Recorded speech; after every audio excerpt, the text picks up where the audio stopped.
তো আজকে তোমাদের WBCS 2024-এর প্রিলিমসের পরীক্ষা হয়ে গেল। তো অ্যাজ এ সায়েন্স টিচার আজকে আমি তোমাদের সায়েন্স পোর্শন থেকে যে 25টা প্রশ্ন এসেছে এবং আরও যে 3টে কারেন্ট অ্যাফেয়ার্স এসেছে, টোটাল 28টা প্রশ্নের সঠিক সমাধান করার চেষ্টা করবো এই ভিডিওতে। চলো। তো কোয়েশ্চেন নাম্বার 1 কি বলেছে? Which of the following is not part of Israel missile defence system. ইসরায়েলের যে মিসাইল ডিফেন্স সিস্টেম তার কোনটা পার্ট নয়? তো এখানে অপশন ডি হবে টোমাহক, যেটা ইউএস এর ডিফেন্স সিস্টেমের পার্ট। নেক্সট 2 নম্বর প্রশ্ন বলেছে এ ফোটন অফ ফ্রিকোয়েন্সি 50 হার্জ। একটা ফোটন, তার ফ্রিকোয়েন্সি মিউ এর ভ্যালু বলে দিয়েছে তোমাকে 50 হার্জ। ওকে, বলছে পজেসেস ড্যাশ জুল এনার্জি, সে বা তার মধ্যে কতটা এনার্জি থাকবে এটা তোমাকে জানতে চাইছে। এবার এখানে যেখানে এইচ বলেছে প্লাঙ্কস কনস্ট্যান্ট, সি বলেছে স্পিড অফ লাইট, এই জিনিসগুলো ভ্যালুগুলো তোমাদের এখানে দিয়েছে। তো আমরা কি জানি? আমরা ফর্মুলা জানি হচ্ছে energy equals to H mu, যেখানে এইচ হচ্ছে প্লাঙ্কস কনস্ট্যান্ট আর মিউ এর ভ্যালু হচ্ছে ফ্রিকোয়েন্সি বলে দিয়েছে 50 হার্জ। তার মানে উত্তর হয়ে যাচ্ছে 50 ইন্টু এইচ, অর্থাৎ অপশন এ। ওকে, নেক্সট বলেছে a body covers half distance with a speed of 20 metre by second and the other half with 30 metre by second. তার মানে ধরো একটা টোটাল ডিস্টেন্স আছে, তাকে দুটো ভাগে ভাগ করে নিলাম। তো প্রথম ডিস্টেন্স সে গেছে V1 স্পিডে, সেটা বলেছে 20 মিটার বাই সেকেন্ড। দ্বিতীয় ডিস্টেন্সটা একটা আলাদা বেগে গেছে, সেটা হচ্ছে V2 ধরে নিলাম, সেটা হচ্ছে 30 মিটার বাই সেকেন্ড বেগে। এবং এই ক্ষেত্রে তোমাকে হোল জার্নিতে অ্যাভারেজ স্পিড জানতে চেয়েছে। তো এই অ্যাভারেজ স্পিড বার করার ফর্মুলা কি?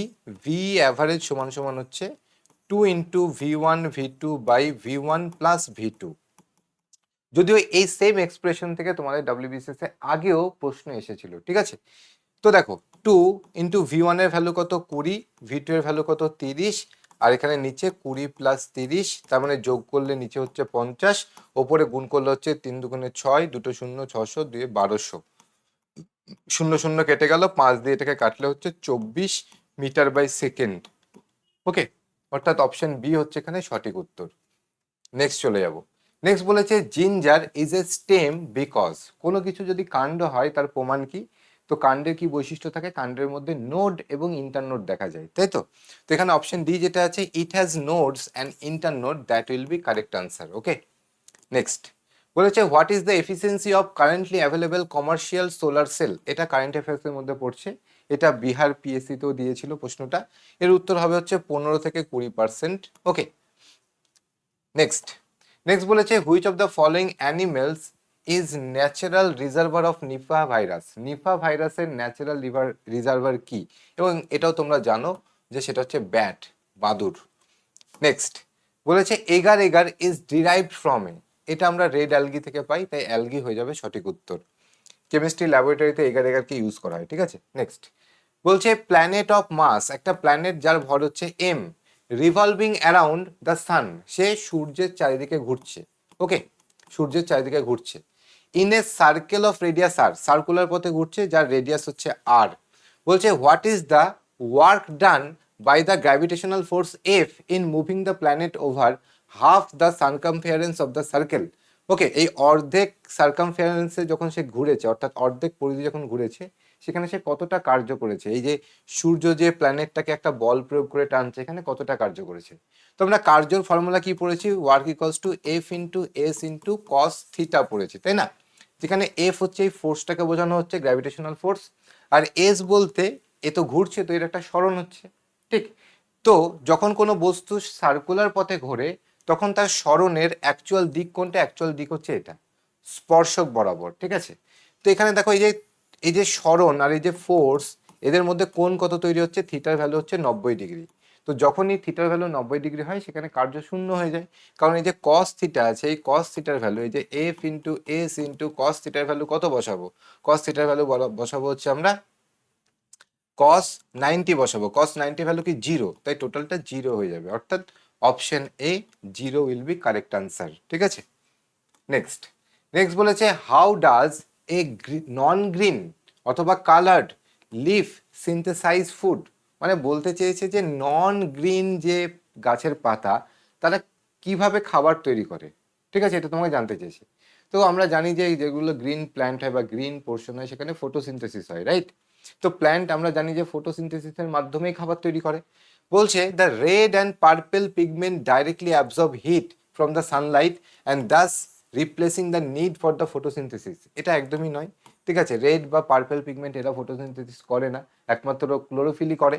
বলছে the leaf contains green chlorophyll but it remains hidden under other pigment, ঠিক আছে।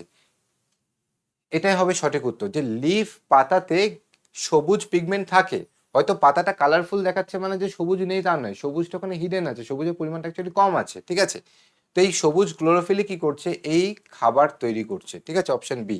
কারণ বাকিটা বলেছে দেখো যে কালার্ড লিভস, কালারফুল যে পাতা সেটা বলছে steal glucose from the neighbouring green plant, সে পার্শ্ববর্তী মানে তার পাশে নেইবারিং যে সবুজ উদ্ভিদ আছে তার থেকে গ্লুকোজকে চুরি করে, এটা তো নয়। নেক্সট বলেছে a body covers half distance with a speed of 10 metre by second. Again দেখো সেম প্রশ্ন, অ্যাভারেজ ভেলোসিটি থেকে ধরো একটা টোটাল দূরত্ব, টোটাল এন্টার জার্নিতে এই পথটা সে অতিক্রম করবে, তো এর হাফ দূরত্ব গেছে v1 বেগে যেটা হচ্ছে 10 metre by second. Next half দূরত্ব গেছে v2 বেগে, যেটা কত বলেছে, যেটা বলেছে 40 metre by second, 40 metre by second. জানতে চাই অ্যাভারেজ স্পিড, তো ভি অ্যাভারেজ বার করার ফর্মুলা কি, 2 ইন্টু v1 প্লাস v2। তার মানে দেখো 2 ইন্টু 10 ইন্টু 40 বাই 10 প্লাস 40 মানে কত হচ্ছে, নিচে তো হবে 50, আর ওপরে গুণফলটা দেখো 4 দুগুণে 8 আর দুটো শূন্য মানে 800, 800 শূন্য শূন্য কেটে গেল মানে 5, 5 ষোলো 80, আমরা জানি 16 মিটার বাই সেকেন্ড। এটা হয়ে যাবে আমাদের সঠিক উত্তর, option A. Okay, next next বলেছে most abundant enzyme in the living world. এই আমাদের গোটা এই পৃথিবীতে লিভিং ওয়ার্ল্ডে সবচেয়ে বেশি পরিমাণে কোন এনজাইমটা পাওয়া যায়, অবশ্যই রুবিস্কো হবে আনসার, ঠিক আছে, যেটা আমাদের ফটোসিনথেসিসে হেল্প করে। নেক্সট বলছে why antibiotics are not prescribe to kill viral infection. অ্যান্টিবায়োটিককে কেন ভাইরাল ইনফেকশন বা ভাইরাসকে মারার জন্য ডাক্তাররা প্রেসক্রাইব করে না, তার কারণ হচ্ছে অ্যান্টিবায়োটিক কিভাবে কাজ করে, সেল ওয়ালকে ব্রেক করে, তাই তো। ব্যাকটেরিয়ার যে সেল ওয়াল, ব্যাকটেরিয়ার মধ্যে সেল ওয়াল থাকে, তাই সেল ওয়ালকে ব্রেক করে ব্যাকটেরিয়াকে ধ্বংস করছে। বাট ভাইরাসের কাছে তো সেল ওয়াল থাকে না বা সেরকম কোনো মেশিনারিও থাকে না, তাই এখানে যেটা বলেছে option B, virus neither have cell wall nor their own metabolic machinery that can be targeted by the antibiotics. Antibiotics যে যাকে টার্গেট করবে সেরকম কিছুই নেই, না আছে সেল ওয়াল, না আছে সেরকম মেটাবলিক মেশিনারি, ঠিক আছে, তাই প্রেসক্রাইব করে না। বলেছে নিউ মেটাফোর, ঠিক আছে, নিউ মেটাফোর আর মডিফাইড রুট। ওকে, ম্যানগ্রোভ উদ্ভিদ যেগুলো হয় যারা সেলাইন ওয়াটারে জন্মায়, তোমরা জানো যেখানে সেলাইন ওয়াটারে অক্সিজেন বা সেলাইন মাটিতে অক্সিজেনের অভাব থাকে, সেখানে কি হয়, সেখানে তাদের গাছের মূল মডিফাই হয়ে ওপরের দিকে উঠে আসে, গ্র্যাভিটির এগেনস্টে ওপরের দিকে উঠে আসে, এবং তার গায়ে গায়ে সরু সরু পোর্স থাকে, যেটা দিয়ে সে কি করে তাদের রেসপিরেশন চালায়, তাই তো। অর্থাৎ রেসপিরেটরি রুটস হবে রাইট আনসার। সুন্দরী, গরান, এদের নাম তোমরা শুনেছো এই সমস্ত গাছে। Next mass of atom is determined by, ঠিক আছে, পরমাণুর ভর বলতে অ্যাকচুয়ালি আমরা প্রোটন আর নিউট্রনের ভরকেই বুঝি, তাই না, ইলেকট্রন কিন্তু নয়। হ্যাঁ, পরমাণুর ভেতরে তুমি ভাবতে পারো প্রোটন নিউট্রন ইলেকট্রন থাকে, তাহলে স্যার ডি কেন হবে না, ইলেকট্রনের ভরকে আমরা নেগলিজিবল ধরি। পরমাণুর মধ্যে তার সমস্ত ভর তার নিউক্লিয়াসে থাকে, আর নিউক্লিয়াসে যারা থাকে তাদেরকে নিউক্লিয়ন অর্থাৎ নিউট্রন আর প্রোটন কণা থাকে। নেক্সট বলেছে which of the following element is is a semi conductor, ঠিক আছে, নিচের কোন মৌলটা হচ্ছে সেমি কন্ডাক্টর, তো আনসার কি হবে এখানে, সিলিকন হচ্ছে সেমি কন্ডাক্টর। বলেছে which particular bonding exist in H2O and HF। জলের কণা এবং হাইড্রোফ্লুরিক অ্যাসিডের যে কণা, এদের মধ্যে একটা পার্টিকুলার বন্ড দেখা যায় যেটা হাইড্রোজেন সালফাইডের মধ্যে H2S এর মধ্যে দেখা যায় না, সেটা হচ্ছে হাইড্রোজেন বন্ড। ওকে, কারণ এই যে অক্সিজেন আর এই যে ফ্লুরিন, এরা হচ্ছে হাইলি ইলেকট্রোনেগেটিভ এলিমেন্ট, আর এই হাইলি ইলেকট্রোনেগেটিভ এলিমেন্ট হাইড্রোজেনের সাথে হাইড্রোজেন বন্ড ফর্ম করতে পারে, কিন্তু এখানে যেটা আছে সালফার, সালফার হচ্ছে অক্সিজেন অক্সিজেন ফ্লুরিন এদের থেকে অনেক কম ইলেকট্রোনেগেটিভ প্রপার্টি দেখায়, এবং তার পাশাপাশি সালফারের সাইজও বড়, যে কারণে ও একটা H2S এর কণা অর্থাৎ একটা হাইড্রোজেন সালফাইডের কণা আরেকটা হাইড্রোজেন সালফাইডের কণার সাথে এই বন্ডটা বানাতে পারে না, তার জন্য তো H2S গ্যাস হিসাবে এক্সিস্ট করতে পারে, ঠিক আছে, তরল নয়, ও গ্যাসিয়াস স্টেটে থাকে, তো হচ্ছে হাইড্রোজেন বন্ডিং হবে right answer. Next synapsis occurs during zygotene phase, তাই তো। মিওসিস যে সেল ডিভিশন, সেই মিওসিস সেল ডিভিশনে তোমরা প্রত্যেকেই জানো যে প্রোফেজ 1 যে স্টেজটা আছে তার একটা সাবস্টেজ হচ্ছে জাইগোটিন, যেখানে সাইন্যাপসিস ঘটে। নেক্সট বলেছে if 14 gram 14 gram of N2 has n number of molecule, বলছে how many molecules are present in 46 gram of NO2। দেখো এই 14 গ্রাম N2 তে যত মলিকিউল আছে তার সংখ্যা হচ্ছে n। তাহলে বলেছে এই 46 গ্রাম NO2 তে কতগুলো মলিকিউল থাকবে। এবার এটা সেই মোল কনসেপ্টেরই অঙ্ক, ঠিক আছে। আমরা কি জানি, আমরা জানি 1 মোলে 6 পয়েন্ট, যে কোনো কিছুতে 1 মোল যে কোনো কিছু মানেই 6.023 ইন্টু 10⁻23 এই সংখ্যাকে বোঝায়। ওকে, তো তার জন্য আমরা কি করবো, যে 14 গ্রাম N2 মানে কত মোল সেটাকে দেখবো, ঠিক। তার মানে আমি বুঝে যাবো যদি 1 মোল হয় তার মানে এতগুলো কণা থাকবে, 2 মোল হলে ডবল কণা থাকবে, 3 মোল হলে তার 3 ডবল কণা থাকবে, ঠিক আছে। তো দেখো মোল সংখ্যা বার করার ফর্মুলা হচ্ছে গিভেন গিভেন ওয়েট অথবা মাস, কেমিস্ট্রিতে ওয়েট আর মাস একই জিনিস, ঠিক আছে। বাই নিচে হচ্ছে মোলার মাস। তো গিভেন ওয়েট বা মাস বলতে এখানে যেরকম N2 বার করছি, তো গিভেন ওয়েট কত বলেছে, 14 গ্রামে থাকে n সংখ্যক বলেছে কণা। তাহলে তার জন্য আমরা বার করবো যে 14 গ্রাম মানে কত মোল N2 কে বোঝানো হচ্ছে। তাহলে গিভেন ওয়েট বা মাস বলতে 14 গ্রাম, এটা আমাদের দিয়ে রেখেছে। এবার N2 এই যে কণাটা আছে এর মোলার মাস কত, তো মোলার মাস বার করার আগে N2 একটা কণার মাস বার করতে হবে তোমাকে, ঠিক আছে। অর্থাৎ একটা N2 মলিকুলের মাস কত, N2 মানে দুটো নাইট্রোজেন আছে, এক একটা মাস হচ্ছে 14 করে, 14 প্লাস 14 মানে হচ্ছে 28 ইউনিট। এবার যেটাই তার একটা মলিকুলার মাস বেরোবে ওটাকে যদি গ্রামে প্রকাশ করে দাও সেটা 1 মোলের মাস হয়ে গেল, অর্থাৎ মোলার মাস হয়ে যাবে। তো মোলার মাস বলতে আমরা 28 গ্রাম লিখে দেবো, ইউনিটের জায়গায় গ্রাম লিখে দেবো, ঠিক আছে। তাহলে মোলার মাস, তাহলে 14/28 মানে কাটলে কত আসছে, 0.5 মোল আসছে। এবার দেখো 1 মোলে তো এতগুলো কণা থাকে, তাহলে 0.5 মোল মানে হাফ মোল, হাফ মোলের অর্ধেক কণা থাকবে, বাট কণার সংখ্যাকে বলেছে n সংখ্যক থাকবে। তার মানে 0.5 মোলে আমরা ধরে নিচ্ছি n সংখ্যক কণা থাকে, ঠিক আছে। এবার আমরা দেখব যে 46 গ্রাম NO2 বলতে কত মোল NO2। তার জন্য আগে আমাকে NO2রও সেম ভাবে এই নাম্বার অফ মোল বার করতে গেলে ওপরে গিভেন ওয়েট নিচে মোলার মাস, তাহলে NO2 মোলার মাস বার করতে হবে। তো NO2 এর একটা অণুর ভর কত, তো নাইট্রোজেনের একটা অণুর ভর কত 14 আর অক্সিজেনের 16 করে, তো 16 প্লাস 16 মানে কত হচ্ছে 32, তার মানে 32, তার মানে যোগ করলে কত হচ্ছে দেখো 46 ইউনিট। এটা NO2-র একটা অণুর ভর, তাহলে 1 মোলের ভর কত হবে, মানে এর মোলার মাস কত হবে, যেটা ইউনিটে আছে ওটাকে গ্রামে লিখে দেবো। অর্থাৎ NO2-র মোলার মাসও কিন্তু সেই 46 গ্রামই হবে, এবং তোমাকে গিভেন মাসও বলেছে 46 গ্রাম, তাই না। গিভেন মাস যেটা দিয়েছে ওটাও 46 গ্রামই দিয়েছে।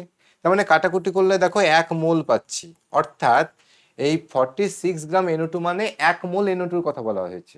এবার আমরা কি দেখেছি, হাফ মোলে থাকে n সংখ্যক কণা, হাফ মোলে যদি n সংখ্যক থাকে তাহলে 1 মোলে তার ডবল থাকবে, অর্থাৎ 1 মোল যেহেতু 46 গ্রাম NO2 বলতে 1 মোলকে বোঝাচ্ছে, তার মানে এখানে 2n সংখ্যক কণা থাকবে, এই n এর ডবল থাকবে, তাই এখানে উত্তর হয়ে যাবে অপশন বি, 2n সংখ্যক পার্টিকেল বা কণা থাকবে।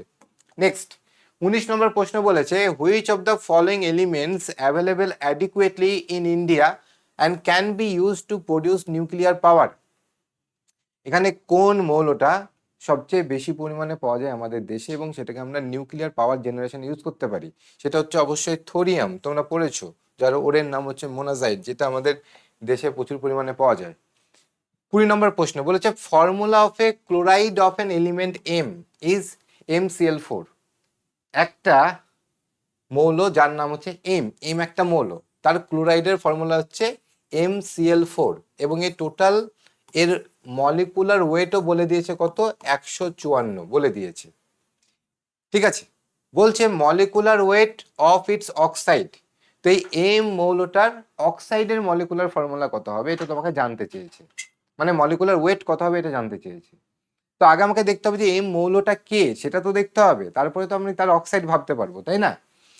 তো দেখো আমি এবং এখানে দেখো ক্লোরিনের ভরও দিয়েছে, তাহলে এম একটা মৌল প্লাস কতগুলো ক্লোরিন আছে 4টে, তার মানে 4 ইন্টু এক একটা ক্লোরিনের ভর কত 35.5 করে সমান সমান 154 লিখতে পারি। তো এম প্লাস এই যে 35.5 ইন্টু 4, এটা গুণ করলে কত হবে? 71 দুগুণে 42, মানে 142 সমান সমান 154।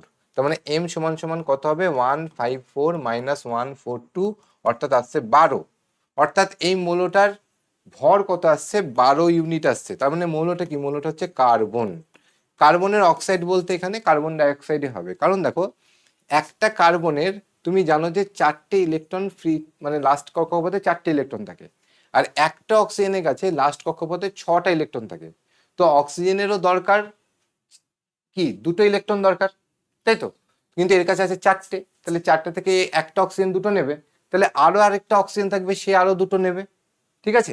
অর্থাৎ বন্ডিংটা কেমন হবে দেখো, যদি এটা হয় কার্বন, তো কার্বনের এই ধরো 2টো ইলেকট্রনকে এরকম ডট দিয়ে বোঝালাম, ডট দিয়ে।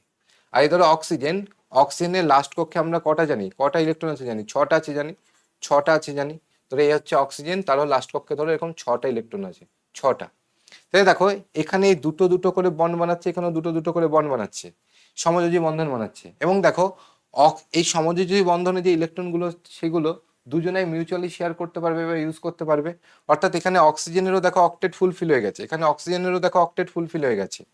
এবং দেখো কার্বনে যদি দেখি, কার্বনেরও দেখো অক্টেট ফুলফিল হয়ে গেছে, তাই না? কার্বনেরও অক্টেট ফুলফিল হয়ে গেছে। তার মানে এখানে অক্সাইডটা কি হবে? Carbon dioxide. এবার কার্বন ডাইঅক্সাইডের মলিকুলার ওয়েট কত হবে? তো কার্বনের ভর কত? 12 প্লাস দুটো অক্সিজেন, এক একটা অক্সিজেনের 16 করে, তার মানে 16 দুগুণে 32, তার মানে 32, অর্থাৎ 44 ইউনিট। তার মানে আনসার হয়ে যাবে option C, 44 unit. Next next বলেছে which of the following carries oxygenated blood. Okay, নিচের কোনটা অক্সিজেনেটেড ব্লাড ক্যারি করে? এর উত্তর কি হবে? অবশ্যই পালমোনারি ভেন। ঠিক আছে, তোমরা জানো যে আমাদের লাংস থেকে যে ভেনটা বা যে নালীটা হার্টের যে লেফট এট্রিয়ামে ব্লাড নিয়ে আসছে, তাই তো? তো দেখো যে নালীটার, যে ব্লাড ভেসেলসটার ডাইরেকশন টুয়ার্ডস হার্ট, তাকে বলি আমরা ভেন। যেহেতু লাংস থেকে আসছে তাই পালমোনারি ভেন, এবং এ অক্সিজেনেটেড ব্লাড ক্যারি করে। নেক্সট 20 নম্বর প্রশ্ন বলেছে India has recently launch a nation wide campaign for free HPV vaccination. HPV মানে হিউম্যান প্যাপিলোমা ভাইরাস। ঠিক আছে, এটা কারেন্ট অ্যাফেয়ার্স। বলছে the goal of this vaccination is two combat. এই ভ্যাকসিনেশনের গোল কি? কোন রোগের সাথে লড়াই করার জন্য এই ভ্যাকসিনটা দেওয়া হচ্ছে? তো সেটা হচ্ছে cervical cancer in women. Okay, next 23 বলেছে growth inhibiting hormone of plant is. প্ল্যান্টের মধ্যে যে গ্রোথ ইনহিবিটিং হরমোন দেখা যায় সেটা কি? সেটা হচ্ছে অ্যাবসিসিক হরমোন। ঠিক আছে, সরি অ্যাবসিসিক অ্যাসিড যেটা। নেক্সট বলেছে real gas behaves like an ideal gas. এটাও খুব কমন প্রশ্ন। একটা রিয়েল গ্যাস কখন আইডিয়াল গ্যাসের মতো বিহেভ করবে? তো একটা রিয়েল গ্যাস মানে তার কণাগুলোর মধ্যে আকর্ষণ বল আছে, বাট আইডিয়াল গ্যাসের কণাগুলোর মধ্যে কোনো আকর্ষণ বল নেই। ঠিক আছে, কোনো আকর্ষণ বল নেই। তাহলে রিয়েল গ্যাস থেকে আইডিয়াল গ্যাস বানাতে গেলে কি করতে হবে? হিট করতে হবে, প্রথম কথা টেম্পারেচার বাড়াতে হবে। তার পাশাপাশি গ্যাসকে চাপ দিলে চলবে না, প্রেশার কমাতে হবে। তবেই তো কণাগুলো আরো দূরে দূরে ছোটাছুটি করতে পারবে। তার তবেই তো কণাগুলোর মধ্যে আকর্ষণ বল থাকবে না। তার মানে উত্তর হয়ে যাবে লো প্রেশার অ্যান্ড হাই টেম্পারেচারে একটা রিয়েল গ্যাস আইডিয়াল গ্যাসের মতো বিহেভ করে। বলছে water available for plants within the soil. Okay, মাটিতে যে কোন জলটা অ্যাভেলেবেল থাকে প্ল্যান্টের জন্য, মানে প্ল্যান্ট কোন জলটাকে মাটি থেকে শোষণ করতে পারবে? তো এখানে উত্তর কি হবে? অবশ্যই ক্যাপিলারি ওয়াটার হবে, কারণ কি ক্যাপিলারি ওয়াটার লুজলি বাউন্ড থাকে। ওকে, এবং সে জলে কণাগুলোর সারফেস টেনশন প্রপার্টির জন্য সে, বা কণাগুলোর মধ্যে যে কোহেসিভ ফোর্স, তার জন্য সে মাটির নিচে মানে খুব ডিপে চলে যাচ্ছে না, সে জলের মানে মাটির মধ্যে যে সরু সরু ছিদ্র আছে সেখানে আটকে আটকে থেকে যাচ্ছে। ঠিক আছে, ওপরের দিকে মানে গ্র্যাভিটির এগেনস্টে ওপরের দিকে থাকতে পারছে। আর যেটা হচ্ছে হাইগ্রোস্কোপিক ওয়াটার, এটাও মাটিতে পাওয়া যায়, কিন্তু এটা ভীষণ স্ট্রং ভাবে মানে বন্ড হয়ে থাকে, যে কারণে প্ল্যান্টের রুট ওকে অ্যাবজর্ব করতে পারে না। ঠিক আছে, নেক্সট বলেছে which element all those situated outside the radio active series. Radio active সিরিজের বাইরে একটা মৌল এখানকার একটা মৌল আছে, কিন্তু তার রেডিও অ্যাক্টিভ আইসোটোপও আছে। তো এই প্রশ্নটার উত্তর হয়তো অনেকে ভুল করে আয়োডিন করে ফেলতে পারো, আয়োডিন 131, বা আমি জানি না পিএসসি আয়োডিন আবার নিতেও পারে, কারণ সাধারণত আমরা আয়োডিনটাকে দেখে থাকি। বাট অ্যাকচুয়ালি তুমি যদি দেখো গোটা পিরিয়ডিক টেবিলে যতগুলো মৌল আছে সবারই কোনো না কোনো আইসোটোপ রেডিও অ্যাক্টিভ আছে, মানে সবারই আইসোটোপ আছে, এবং সবারই আইসোটোপ কোনো না কোনো মানে কোনো একটা আইসোটোপ রেডিও অ্যাক্টিভ নেচারের হয়ই হয়। ঠিক আছে, ম্যাক্সিমাম ক্ষেত্রে। তো এখানে তাই আমি অল অফ দি অ্যাভব এটাকে উত্তর করলাম, ঠিক আছে। মানে জেনুইনলি যদি তুমি দেখো কনসেপ্ট ওয়াইজ, তো অপশন ডিটাই উত্তর হওয়া উচিত, ঠিক আছে। এবার ফ্লুরিন বা ক্লোরিনের ক্ষেত্রে আমরা আইসোটোপগুলো বইতে সাধারণত লেখা থাকে না বা পড়ি না, সেই জন্য আমরা হয়তো ভাববো যে এরা হয়তো হবে না স্যার, কারণ আমরা আয়োডিন 131 পড়েছি, এটা থাইরয়েড গ্ল্যান্ডের টিউমার বা ক্যান্সার বা এই ধরনের ট্রিটমেন্টে ইউজ করা হয়, সেই অর্থে আমি বললাম। বাট এছাড়াও যদি তুমি দেখো ফ্লুরিনের F18 আছে, ক্লোরিনের দেখো ক্লোরিন 36 আছে, এরা সব রেডিও অ্যাক্টিভ আইসোটোপ, ঠিক আছে। নেক্সট বলেছে resistance of a uniform metal wire of length, একটা ওয়্যার যার লেন্থ বলেছে 1 মিটার এবং ক্রস সেকশন এরিয়া বলেছে 1 সেন্টিমিটার স্কোয়ার, এবং বলেছে তার রেজিস্ট্যান্স রোধ কত, রোধ বলে দিয়েছে 10 ওহম, অর্থাৎ রেজিস্ট্যান্স রোধ বলে দিয়েছে 10 ওহম। জানতে কি চাই, রেজিস্টিভিটি রো জানতে চাই। তো আমরা ফর্মুলা কি জানি, ফর্মুলা জানি resistance R equals to rho into L by A, এটা জানি। যেখানে এই রো এর ভ্যালু জানতে চাই, তার মানে রো ইকুয়ালস টু কি হবে, আর ইন্টু ওপরে এ নিচে এল। এবার দেখো এখানে অপশনগুলো দেখো সব ohm centimetre ohm centimetre ohm centimetre ohm centimetre আছে, অর্থাৎ তোমাকে এখানে মিটার ইউজ করলে চলবে না। এবং দেখো এরিয়াকে সেন্টিমিটারে যেহেতু দিয়েছে, ঠিক আছে, তাহলে শুধু কি করব, এই 1 মিটার যেটা আছে ওটাকে সেন্টিমিটারে কনভার্ট করব। তো 1 মিটার মানে আমরা জানি 100 সেন্টিমিটার। এবার ভ্যালু বসাও। তো রোধ কত বলেছে, রোধ বলেছে 10 ওহম, ওকে। এরিয়া কত বলেছে, এরিয়া বলেছে 1 সেন্টিমিটার স্কোয়ার। লেন্থ কত বলেছে, লেন্থ বলেছে আমাকে 100 সেন্টিমিটার। তাহলে এখানটা যদি আমি কাটাকুটি করি, দেখো এই শূন্য দিয়ে একটা শূন্য কেটে গেল, ঠিক আছে। আর এই সেন্টিমিটার দিয়ে সেন্টিমিটার স্কোয়ারকে কাটলে উপরে একটা সেন্টিমিটার পড়ে থাকবে, অর্থাৎ 1/10 তার সাথে ওহম ইন্টু সেন্টিমিটার, ওকে। অর্থাৎ অপশন এটা হয়ে যাচ্ছে আমাদের উত্তর। নেক্সট বলছে which of the following ape are genetically closest to the modern human, ঠিক আছে। কোন এপটা এখানে মডার্ন হিউম্যান অর্থাৎ হোমোসেপিয়েনের সাথে জেনেটিক্যালি ক্লোজ আর সবচেয়ে, তো এটার উত্তর কি হবে, option A chimpanzee and bonobo, ঠিক আছে, এটা হচ্ছে সঠিক উত্তর। তো আজকে ছিল এই আমাদের সেশন, যেখানে আমরা টোটাল সমস্ত প্রশ্নপত্র নিয়ে আলোচনা করে নিলাম। যারা মনে হচ্ছে যে এই ধরনের প্রশ্নগুলো উত্তর করতে পারছি না বা সায়েন্সে প্রচণ্ড উইক আছে, আমাদেরকে কনসেপ্ট শিখতে হবে, তারা আমার সাথে যোগাযোগ করতে পারো আমার এই নাম্বারে 7980932553, ঠিক আছে। চলো টাটা, বাই বাই, জয় হিন্দ।